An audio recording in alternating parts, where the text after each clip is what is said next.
Welcome, Picklers! Welcome to another episode of OPA Unfiltered.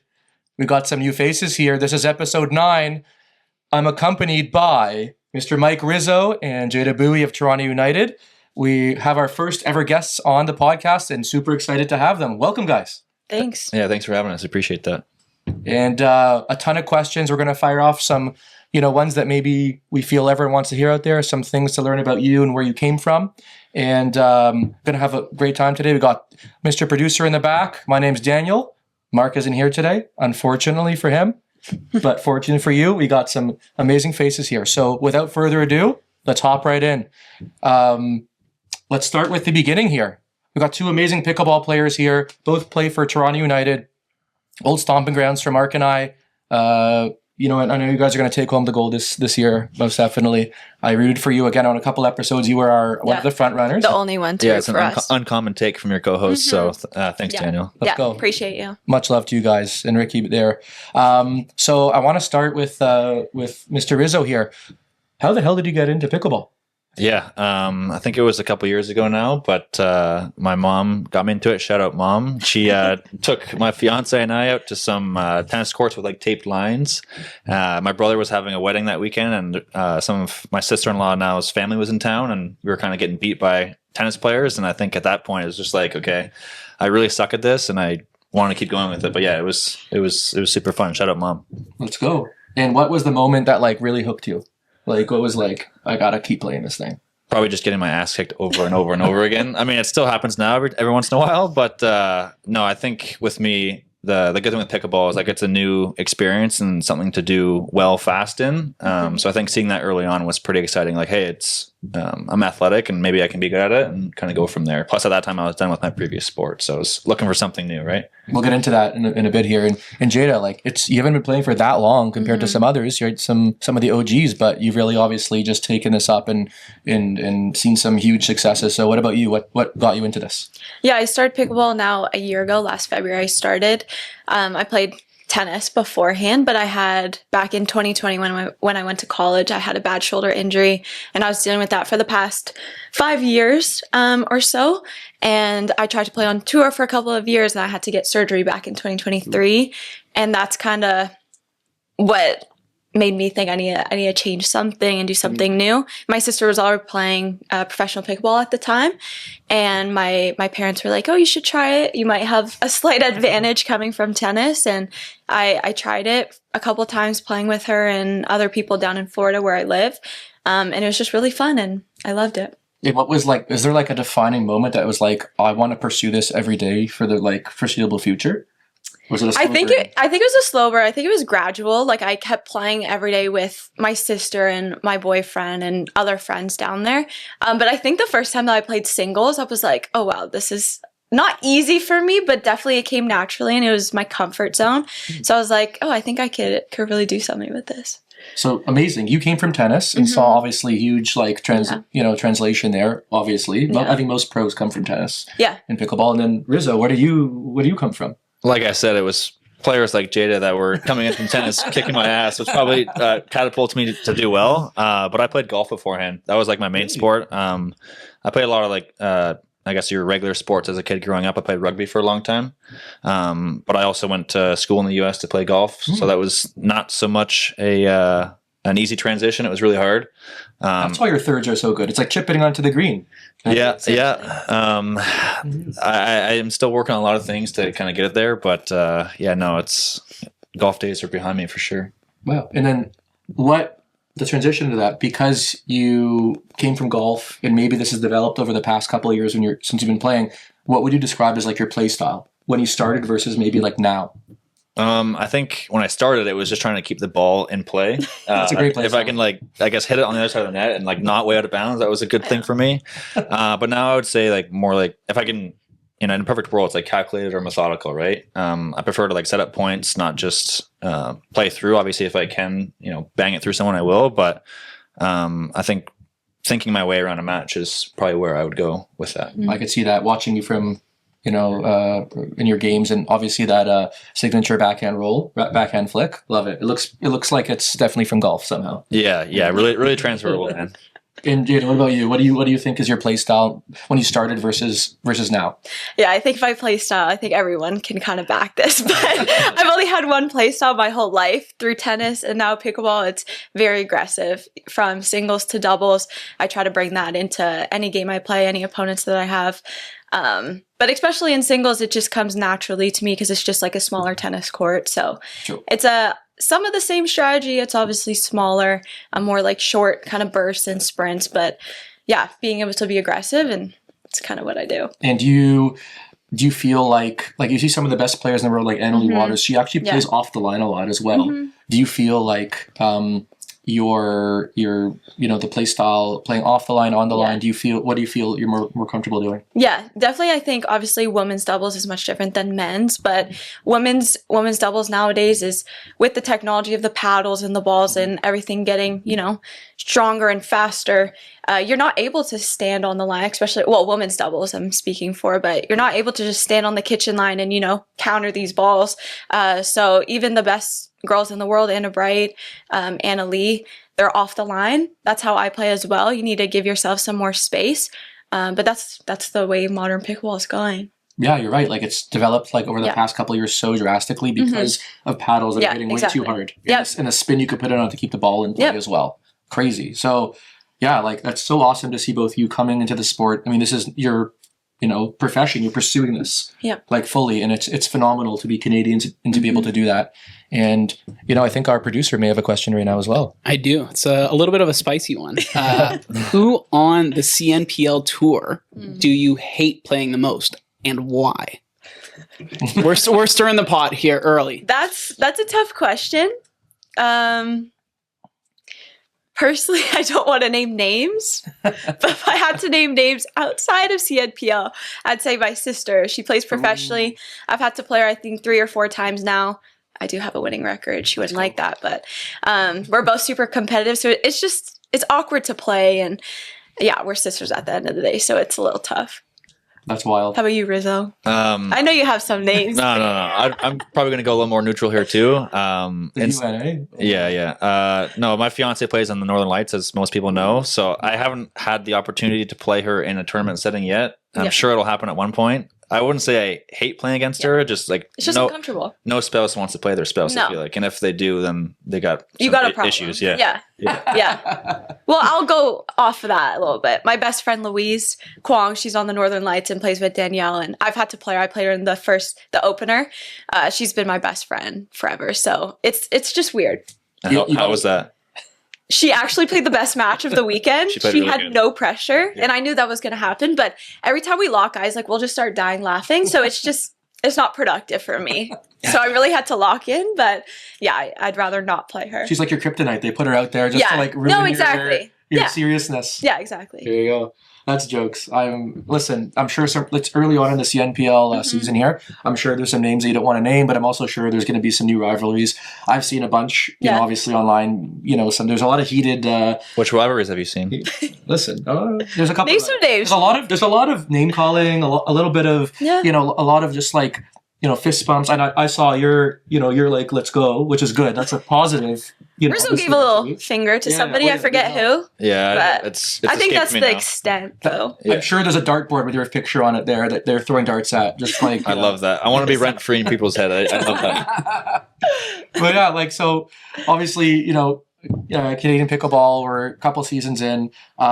It's we're early on this year, but I'm sure we're going to see some great results and some amazing chemistry being made that maybe you haven't seen before yet. Obviously, we're facing all these different teams. You haven't faced all the teams yet, right? You guys haven't faced them all, so I can't wait to see some of these amazing matchups that we're dying to see. Obviously, Danny versus Rizzo, the battle of the fiancés. I don't want that. My money's on Danny. We love Danielle. But yeah, so you're building up. You've been playing for a bit. Was there a moment, obviously from transitioning to tennis, which may have been a little bit quicker, and obviously from golf, where you were just getting your ass kicked by maybe some 60-year-olds? Was there a moment where it was like, wait, let me try and pursue this professionally, like the highest level. Like I think I could do this. Yeah. What was your thought there? I think for me, I started last February and I played my first PPA Challenger in Punta Gorda back in Florida.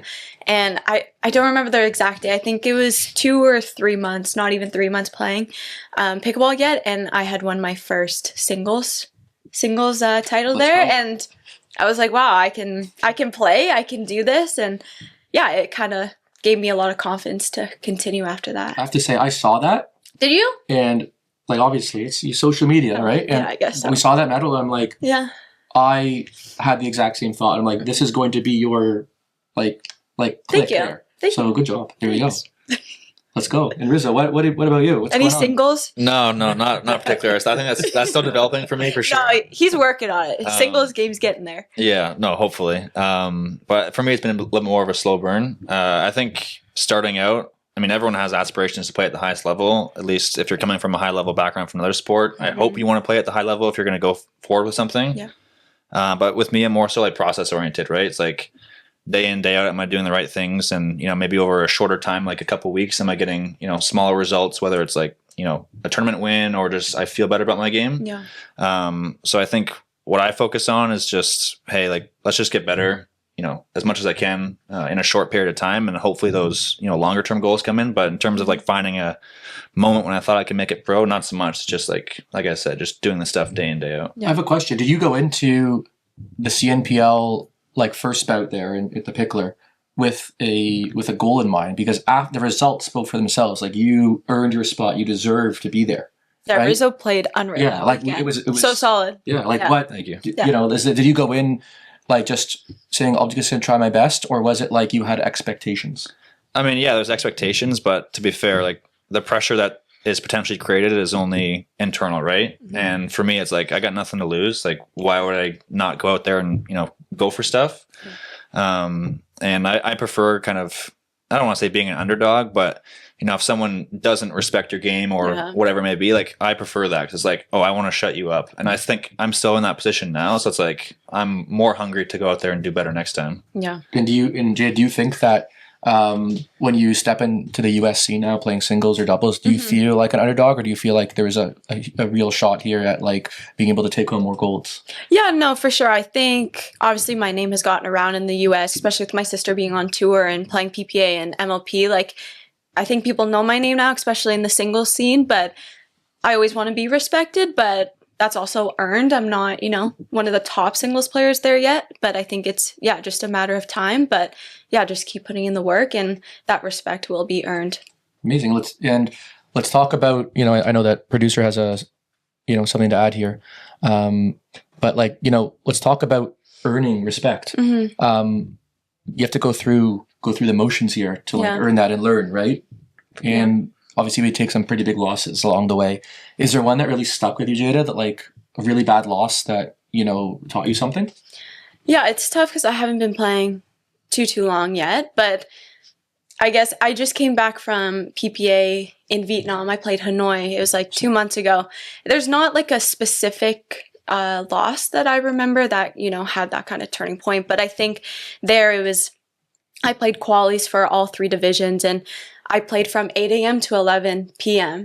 in Vietnam with no AC in this arena. It was stupid hot.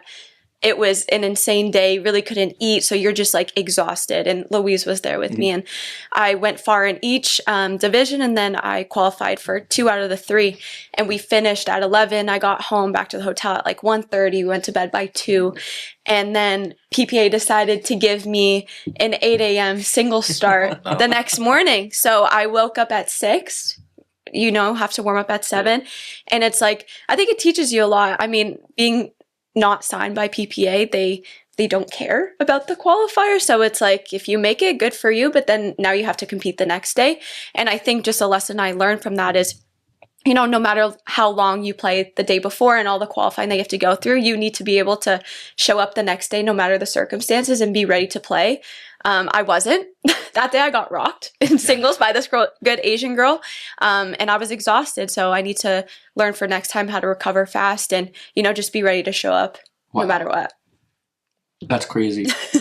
Yeah, they don't give you any of the luxuries. Zero. Jeez. Yeah. Rizzo, what about you? Yeah, I don't know if there's like a specific moment in time. I've always said like I hate losing more than I love winning. So each loss is, I think earlier on when it's like I had the expectation of like, oh, I need to win this match or whatever, I got myself in trouble. So even now, like if I lose something, I try and take something from it. So I don't know if it was like I said, a moment in time, but still just as time goes on, it's like, all right, if you're losing, maybe something went wrong or they just played well, you got to respect that. But yeah, that's essentially it. And like, obviously to be able to succeed and take it to the next level here, like you got to put the work in. And I don't think people appreciate sometimes all the stuff that they see off of the court and like off the camera. So like Jada, like what does a typical week look like for you, or like to be able to like perform at the highest level? Yeah, I think my schedule is always like fluctuating. I never know exactly what I'm doing. Each week is different, depends on my tournament schedule. But like a typical week down in Florida, I train 6 out of 7 days. Jeez. I do fitness 4 out of the 7 days. Typically, I don't love conditioning. I hate to run. I love to lift, but I say my conditioning, I get it through singles. I'll play singles for like 3 hours, and that is my conditioning. But typically, my sister and I, we drill 2 to 3 hours a day and then try to play some games, but games aren't every day. It's a lot of drilling. I think a lot of people think, oh, just play as many games as you can and it'll help you. But for us, it's like the drilling. You really gotta hone in on what you want to work on and specific shots. And so we drill way more than games. Really? Yeah. Everyone says that, but like no one is like on an amateur level is ever nobody's doing it. And like, listen, do you think that the middle ground between drilling and playing is playing skiddy singles? Do you think it's like for an amateur player that just doesn't have it in them to like drill for an hour and a half? Yeah, I mean, I've actually never really thought about that. Personally, I don't play a lot of skinny singles. Maybe I'll play it to warm up. Yeah, I've never really thought about that. I think there's definitely a connection between practicing a skill and then immediately implementing it into like a game setting, right? Obviously you can only get so much of a game setting during practice, but I think even if it's just you and a buddy out there, working on resets, for example, and making sure you're doing that in a game, I think it's important. But again, it's all relative to how you want to drill. Yeah. I think I've seen, like, when I've come out to OPA Hamilton, I see you and Max doing your drills and like putting in your time. I think it's some of the most active drilling that I've seen, where like you're not just hitting balls and just getting reps from a static position. Like you're putting yourself through the paces. And I think that's where like you've translated to allowing those shots to have more, like, you're under pressure. Like you're gotta move. Like your body's not always going to be in the perfect position. You're not going to have the timing right. But like, I think that's what truly separates the higher level players of like, how do you do under pressure? And like, if you're not doing that in your drilling, how can you expect to perform at that level? Right? No, exactly. And it's also being like intentional with your drilling. A lot of people are just like, yeah, I want to work on thirds or drives and whatever. And it's like, great, but like, what about those shots? What do you want to do with them? You don't want to just hit it over the net. Like you want to be very purposeful. And yeah, I try to be very intentional with my drilling and pick 1 or 2 things I want to work on that day and really go after it. It's a good point, because I feel like for me, second nature coming from golf is like there's so much nuance to golf of how many shots you can hit. And I think coming into pickleball, it's just like I just know what to expect, I guess, right? Of how to get a practice session done. But I think that's one of the main things that has come over, which is very few things that comes over, but practicing wise, like, yeah, it's very important. Yeah. And something that's usually like looked over, because, training 6 days a week, whether it's lifting, being on court, what's your recovery like? Like, I think recovery is kind of one of the most underspoken things in training, but like if you're on the court that much, your body's going to give out at some point. Like, what do you do to allow yourself to recover, to keep training at that level? Yeah, luckily my sister and I, we have a great physio doctor. Shout out Dr. Ryan in Tampa. He's the best. But luckily his office, he has all the recovery stuff. He has a little gym in there, and then he has all the tools and the little things that you need. But my sister and I love going there. We have compression boots there, red light therapy, cryo, cold tubs, which I hate. I never do contracts. I hate it. I'd rather do cryo any day. But yeah, we try to take recovery very seriously. I mean, it's very overlooked at, but we're stretching every day. We're taking care of our body. And if we ever feel something's off, like, we won't hit that day, and we'll just focus on the recovery aspect of it. But recovery is, it's part of our everyday routine. That's awesome. I think that we see a massive amount of injuries, like in Florida, from like the retired community that plays if there was an 8th day in the week, they would. Yeah. And they're out there for 6-7 hours, never really stretch. And like, you just see Achilles being ripped and just horrible injuries that at that age is just debilitating. So that's amazing that you have the, obviously that new regiment. And I hope you do too. Yeah, I don't have the, I guess those certain things at my disposal that Jada does, but I think, again, you can get out of it what you put into it. So like, I do the boots as well. I mean, I live and die by those things. Yeah, really. They're great. And I try to eat like fairly clean, especially like if there's a competition coming up. But yeah, like I said, I try and do the best I can with what I have around, but it's just kind of going back to the practicing parts, like being intentional, like you're going to get out of it what you put into it for sure. And let's talk about like right before a match. So you've been training. Any like obviously we see some crazy like in-match rituals like Rafael Nadal that cuts his hair 47 times. Yeah. Do you have anything crazy? Any superstitions? Any sort of pre-match rituals? Yeah, I've gotten asked this question before, and honestly, I'm pretty boring. I really don't have any like pre-match rituals or superstitions. I just make sure to warm up really well. I think it's just been ingrained in my head since I was a little girl with tennis to really warm up well. And I've had a bunch of injuries, especially coming into pickleball. So I've kind of learned what works for my body and what doesn't. So to be honest, it's just my mobility and then my physical warm up that I really need to make sure that I've done, and then getting my hydration. And I think that's just the most important for me. Yeah, that's awesome. Like super important. I see a lot of people as well during tournament day. I'm not naming names here, but there's one person in particular that don't eat enough or don't like maintain the caloric need, and just I will say it's really tough. Like I think it was you and I, or maybe Max and I. Like it's really tough to eat breakfast in the morning. Eating breakfast. Oh yeah, so is us. Yeah, I can't do it. It's so hard for us to eat in the mornings of matches. Like we're just trying to get a banana in or chocolate milk, something to get some calories. I think it's just those subconscious nerves. I'm not typically a nervous person, but I guess it's subconscious. But eating is really tough. But just trying to have like little snacks right before can help. But yeah, you really have to be on top of that, especially with our long CNPL days. Yeah. It's a lot of playing. What about you? Wait, what was it? Do you have like a voodoo doll? Do you have like a voodoo doll before the match? What's your superstition? Do you like, do some crazy stuff that we don't know about? No, honestly, I'm pretty like chill when it comes to that stuff, I guess. Only the stuff you could talk about. It's okay. Yeah, just kidding. No, same idea. Like if I have a bad warm or a short one, I hate that. Yeah. I feel like I need to be there, at a certain time and just like get my body ready and like get my mind ready, I guess. Yeah. I would say the only thing is like I change my overgrip a lot, but that's about it. Yeah. So if anyone wants to sponsor me an overgrip, I know, same. We need to get some grip. Ricky got to help. Honestly, it's like before every match usually. Yeah, you need a clean grip. Yeah. I mean, there's nothing better than a clean grip. There's nothing better. How often do you change? I'd say before every match. Practice, I'll use it for a week, whatever. I don't care. But then matches, I need a fresh one. Okay. I thought it was crazy, so that's reassuring. No, you guys are like literally like killing the earth by throwing out all those overgrip. I know, it's bad. I don't know. It's bad, but gotta do what you gotta do. Gotta perform. You're nowhere as bad as me, trust me. How often do you change your grip? Well, I've got like new paddles coming every week, so that's true. Humble brag. I need a grip sponsor, so just shout out. Yeah, there. all of us need a grip sponsor. Okay. So we'll work on that. Yeah, we got some connects now. We'll work on Riley that. has some. Yeah. Please. If you could use only one shot for an entire match, which maybe some players in the league do. Maybe. Who knows? Maybe. Which shot would you pick? Like, what's your one shot that, like, if you had to just, like, you were restricted, like, they imposed a new rule, you can only hit one shot. Yeah. What's that shot? What's your baby? I think, personally, it would be my backhand drive. That was my favorite shot in tennis. And pickleball, I think that it's very consistent. I could hit it 100 I could tell that you and Luis Kwong are best friends because I'm sure yours is too. Her backhand's bullet is the same. There you go. It's my favorite shot. It scares me. Body bag. For sure, yeah. Rizzo needs to hit those Viking claps. Yeah, of course. It's the United effect. When you're on the team and you get a body bag, it gets you going, it gets the team going. Yeah. But no, I guess the more serious answer is probably backhand flick, backhand roll. For sure. Yeah, there you go. It's like a fight in hockey. Like you just bring the team morale up when you body bag someone. Yeah, you get it. I love it. That's sick. Well, to cheers to many more body bags this season. Let's 100%. go. So obviously, you're making the move down to the States, right? Really exciting for you. Jada, you've been there and you've been winning. What, when did you decide or did you start there?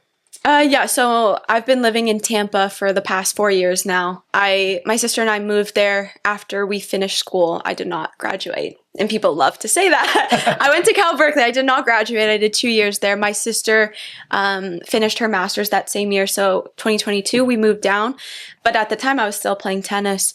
And when we both finished school, we always said to our parents that we wanted to live in Florida. We needed to move there. That's just where the tennis scene was and still is, just due to weather and just the flexibility and you have everything there that you need. So we bought a house in 2022 and we moved down that year, and I've been there since then, but it's great. It's great down there. Rizzo's going to see how great it is. Yeah. I'm looking forward to it. So when I graduated school, sorry. Subtle job. How to do it. That's okay. Catching strays here. Not Berkeley though. And I graduated during COVID, so at that time visas were pretty difficult to stay. So I got kind of the short end of the straw or stick, whatever it is. And I moved back to Canada, and thankfully Danielle moved back after she was done as well. So I think the plan was always to move back. It's just a matter of when, not if. So if pickleball never existed for us, we would have gone down and done something. It just works out well that, we're both pursuing it together. So yeah, fingers crossed everything goes well, but we're really looking forward to it. That's amazing. I'm looking forward to seeing that. I'm seeing you guys are going to be on the PPA tour, body bagging Ben Johns. They're going to have the whole crowd just thunderclap. I could see it now. Okay. There you go. I like that. But yeah, Jada, you've been down there, made the move, like fully committed. Yeah. Your whole family, it seems like, a pickleball craze now. Yeah. Like, is there an individual or that like you kind of has taken you under their wing, or someone that you like trained with that like really like showed you some like the ropes on like that change your trajectory to like where you are now? Yeah, I mean, I think I just have to owe it all to my parents and my sister. Like, we were a tennis family before pickleball, but now we're just all into pickleball. But like I said, my sister played before me. But my parents were the ones who were really supportive of me starting pickleball and to try something new. I was one of those tennis players who was like, I'm never going to play pickleball. Like, what is this sport? Not cool. And I always told my parents that I would only play pickleball if I was down bad.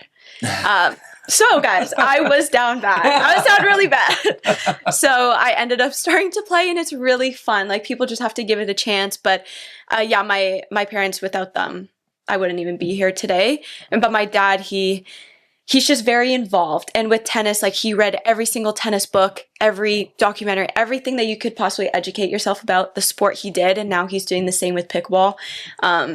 So yeah, I just have to owe everything to them. So you're saying your dad is like, he's your coach, your everything. He is. He wears every single hat. My mom does too. Wow. Love my mom. But dad's very involved, and now he's playing too, so we can hit together. But yeah, he coaches me when I'm back home, and even when I'm gone, he's always watching my matches, always trying to see what I can improve. And yeah, he's just been there through it all. Amazing. What an amazing family you got going on there. Yeah, Tang Bui. Let's go. King. Shout out Tang.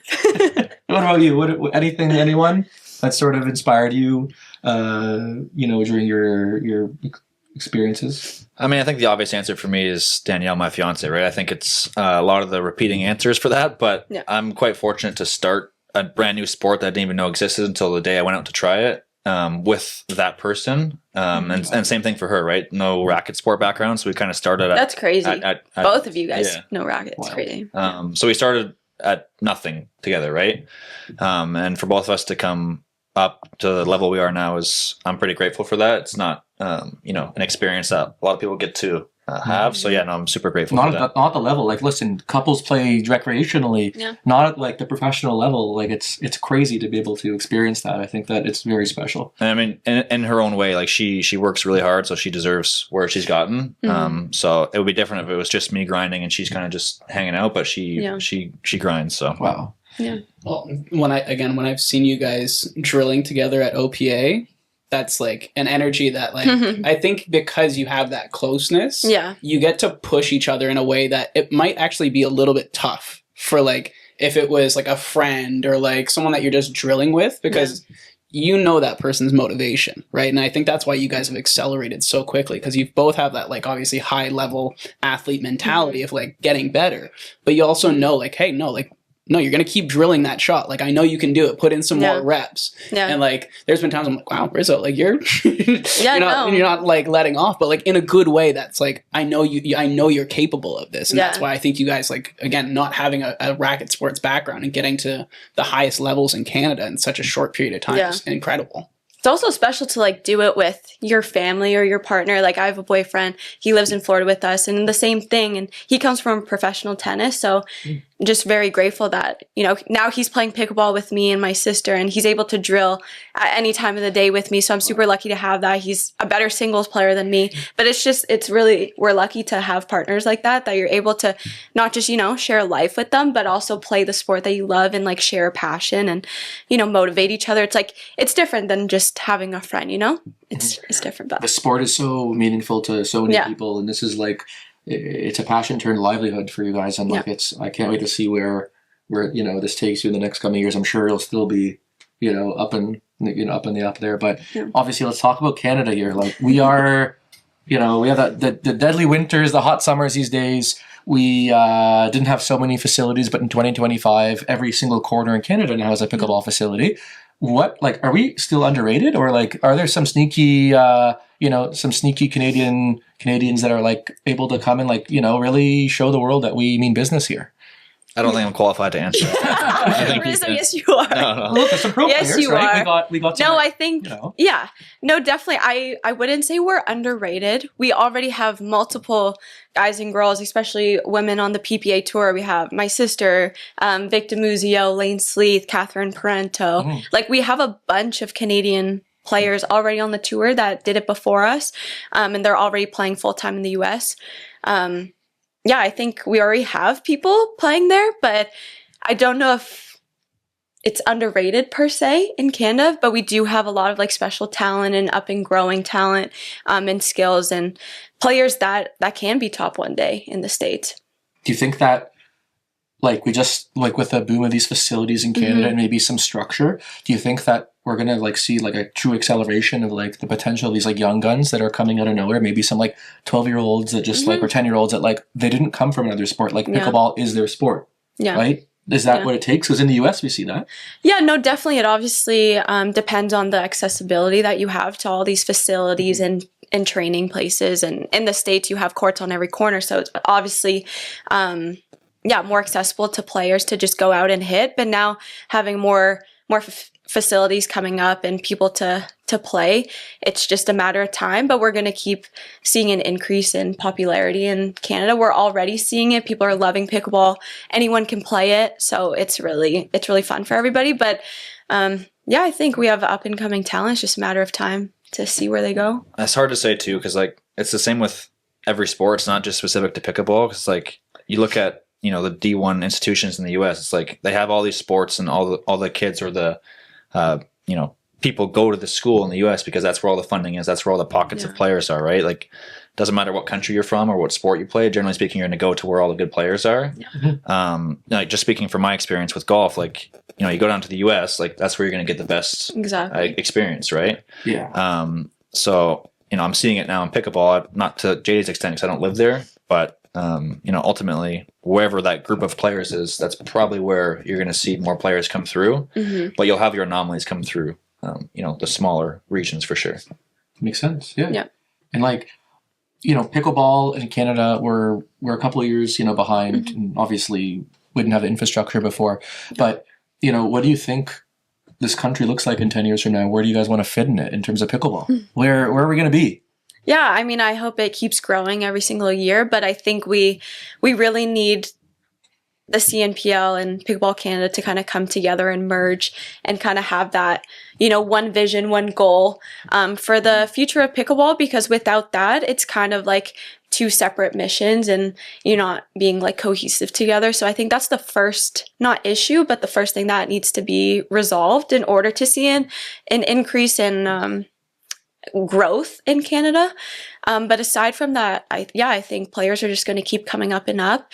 And hopefully more players are going to be able to come to the States and travel more and see different levels and get more exposure of pickleball in other places, because I think a lot of players in Canada, a lot of people in CNPL, I know not everybody can travel and have that access all the time, but being able to see different levels and different players, it's just going to make them a better player. But it's tough when you only play in Canada, see one level, see the same people over and over. You're not going to grow. Yeah. Just like Rizzo said, you have to kind of go to where other players are in order to get better. That's like you nailed. Like again, you put it out there. Mm-hmm. We talked about this on a podcast beforehand. That obviously there's still some bodies that like aren't fully like exactly aligned. Yeah. Like for instance, I know that they're during Canadian Nationals this year. There's a CNPL exactly. Event. Like, you're not showcasing the best talent. Exactly. Canada, so right? Yeah, it's tough. You need that to happen because all of our best Canadian players were playing CNPL that weekend. And we don't have many tournaments. I've never played a tournament except for CNPL in Canada, but it's like all of those players, a lot of them were going to play nationals, and now they're kind of, they don't have that opportunity to play that tournament. It's like we have to work together here in order to give our best players the opportunities to play, or else it's just going to cause so much, tension. Mm-hmm. So we need to help each other. Yeah, what do you think? I mean, she's answered it perfectly. Like if it's a different story if you're a super developed sport and you have all these athletes and resources and so on, but like that's just not the case. Not just in Canada, but in pickleball, it's still a new sport all over the whole world, right? So if you want to develop it locally, in this case nationally, like you can't really have these two quote unquote major organizations have a divide, right? Yeah. But no, Jada said it perfectly. Yeah, it's bound to happen. Like it has to. It has to. To see the growth in Canada, has to. There's no other option. The Olympics are coming up sooner. I mean, even later, before that, World Cup is coming up in August, September. Don't mean to shout it out, but we need that help from them. Our best players are going all the way to Vietnam. It's not just a short flight away, and to have that support, let alone the funding, just behind us, like.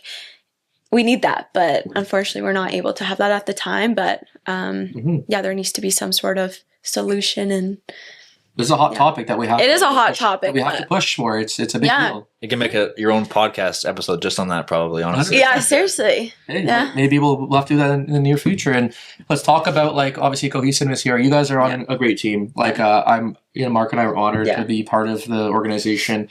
With Ricky, just so passionate about what he does. Obviously every year people are just kind of like thrown in a room together almost on all these teams. There's not much, not many players like sticking on the same team except for like Captain Kawamoto. He's the only anchor like in the whole league pretty much that stayed. But what's the vibe like on the team? What's the dynamic like? Meeting like kind of being forced into a team together. Yeah. Go ahead. Oh, you want the new person on the team to go first? Honestly, it's awesome. I didn't know what to expect going into it. You have no idea, like playing team sports, what that looks like. But take the Pickler weekend CNPL season opener, for example, like seeing my teammates and getting to hang out with them. I felt like I'd known them for years. It's like a weird way to describe it, but it was like, I love it. I'm super grateful. Jada's been on the team longer, but just for being on the team for a short amount of time, like it's been awesome. I'm really, really grateful. Wow. It's like, what about like, what's going on with that? What do you think? Yeah, no, I think we have the best team in the league, but I am biased. But our owners, Ricky, George, Andrew, they really do the best at providing all the necessary support for their players. Whatever we need, they're always there. They're always on their phone. If we need something, we can always call them. Not even just for pickleball. Like we've really united as a family. It's not just a pickleball team. And we all keep in touch no matter where we are in the world, what we're doing. And I think that really separates us from some of the other teams in the league, that we're just so together. And like I said, it's a family. It's just a lot of fun. It's a lot of fun being on a team with everybody. I feel like just like chemistry is a really underlooked thing. Yeah. Especially when you only have so much time together and like the CNPL format, which is not a lot. Yeah. But to be able to click right there right away is special. Yeah. I think that's the thing that I saw. Like the Pickler was the first CNPL event that I went to, and hopefully I got to commentate one of your games. But I got there, and I was watching Rizzo, and just like how you guys have this connection that it's like the other teams, like you can see, like I'd say Montreal Lions have like obviously that camaraderie. They've played a lot together, but I think you guys just had like an energy, like it's you just can't describe it. We have like all our supporters coming out. Thunderclap with you guys. Viking clap. Viking clap. Viking clap. Sorry.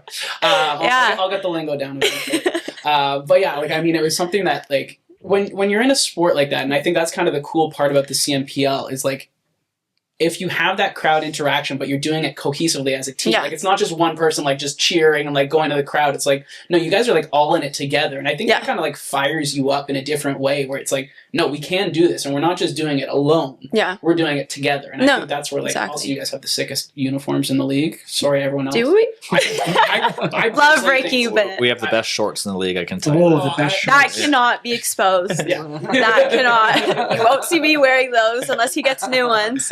But yeah, I think it's just, we always say that, like, we're going to support each other on and off the court, and no matter what that is, but we're always going to have this, like, positive attitude and outlook, and really just support each other no matter what we're going through, because not everybody's going to have, you know, their perfect day that they're playing really well. Like, honestly, Rizzo really carried our team that entire first weekend, the opener. He played the most solid out of all of us, and it's like we're always going to have one player that's going to, you know, kind of take over that weekend and really like step up for us. And it's always, you know, somebody's going to be there for you. And yeah, I think every weekend's just going to get better and different people stepping up for each other. Wow. That's amazing to hear. It's like, it's very, very special. Obviously, like the environment that you create is so important for chemistry, for team vibes, all that sort of stuff. And let's talk about this experience here.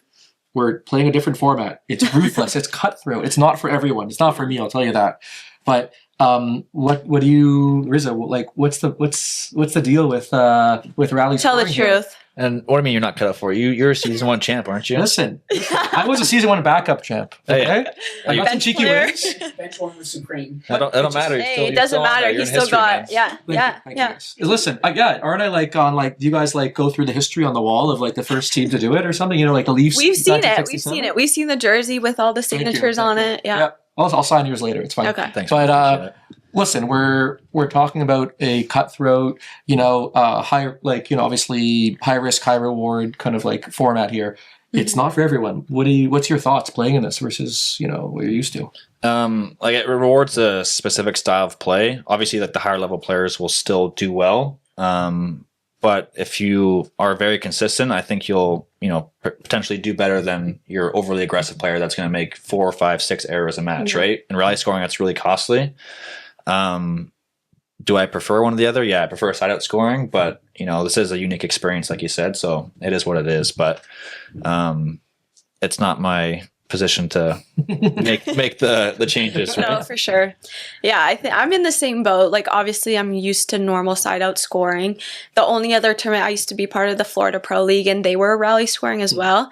So I've played it, and I'm used to it. But I think it does kind of. No other sport, you're able to like get up to a certain number and almost win the game up to 20 and then, you know, freeze and then give your opponents that ability to come back. You put yourself at a disadvantage. And I know our team, well, me personally, I've been burned a couple times with the freeze. And I think normal scoring, although it takes longer, and I think it would affect the league a lot with scheduling purposes. But with normal scoring, it would show kind of the more like disparity between the higher level players and the lower level players, just because, you know, you're able to go for your shots more. In rally scoring, people are afraid to make mistakes. They're under so much pressure, and up to 20, it really doesn't take long. They're like 15-minute matches. So it's tough to play at your like highest level and really go for everything that you want. But at the same time, you know, it's not up to us to decide. But I think the freeze hopefully can be changed or come up with a solution like that, because I know we can't go back to normal scoring, but it is what it is.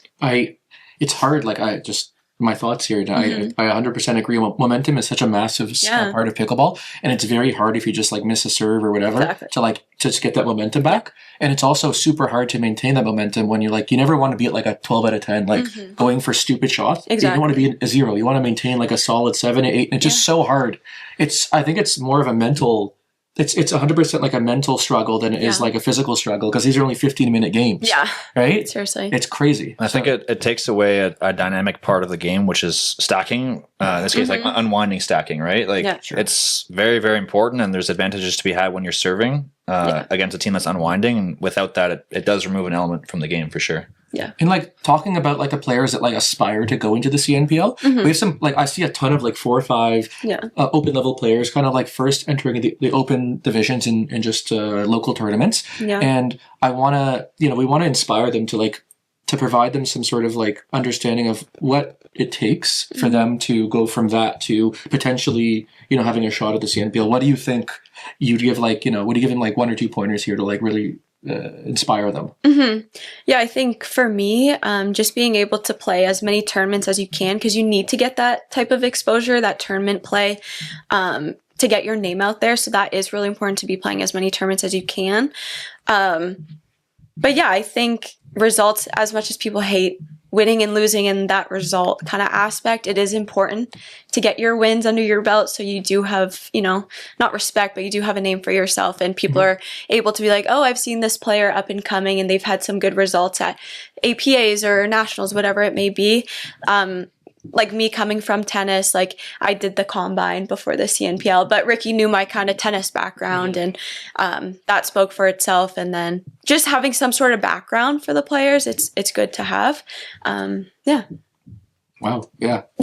That's awesome. What about you? Yeah, I mean, experience is so important, right? I would say, like, from a skill perspective, it's just work on getting to the net. Yeah, exactly. It's your points will be won and lost, or should be, at the net. And you see a lot of 4-5s trying to hit like the crazy winner and down the line at doubles. It's like it may work once, but like if you're arriving to the net more frequently, you'll probably win more matches. I think I saw Instagram reel like on something with Padel the other day. Same thing. Like you see like the 4 or 5 comparable players like trying to go for like every shot has to end in some like crazy fancy like exactly. like highlight reel shot versus just like generic boring pickleball wins. Yeah, it's wild. But to that, saying that, obviously, I want you to like introspect a little bit here.